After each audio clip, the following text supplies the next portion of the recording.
Alors la vape, qu'est-ce que c'est? La vape n'est pas considérée comme un traitement de substitution nicotinique, mais c'est un outil de réduction des risques.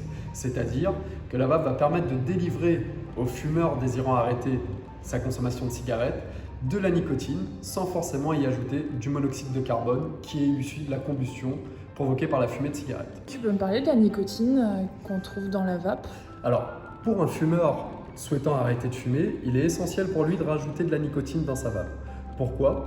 Parce qu'un fumeur, généralement, fume pour obtenir de la nicotine. Du coup, si du jour au lendemain, il n'a plus de nicotine, son corps va avoir ce qu'on appelle des symptômes de manque. Irritabilité, difficulté à dormir, difficulté à se concentrer, ou même envie de fumer. Donc au moment où il passe à la vape, il est essentiel pour lui de rajouter de la nicotine dans sa vape pour éviter d'avoir des symptômes de manque et retomber dans la cigarette.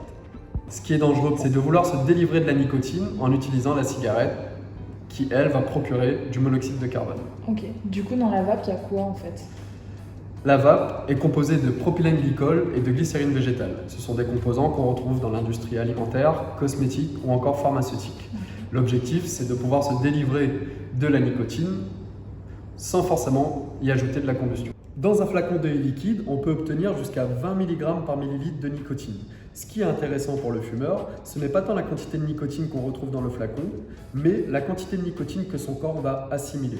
Généralement, les vapoteurs, ils sont tous pressés de diminuer leur dose de nicotine, alors que l'importance de la nicotine est d'éviter les symptômes de manque pour éviter de retomber dans la cigarette.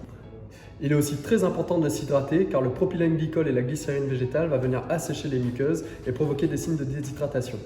Aussi, il faut éviter de garder la vape dans un endroit chaud, comme dans sa voiture, ou exposé au soleil, pour éviter tout risque de dégradation du matériel.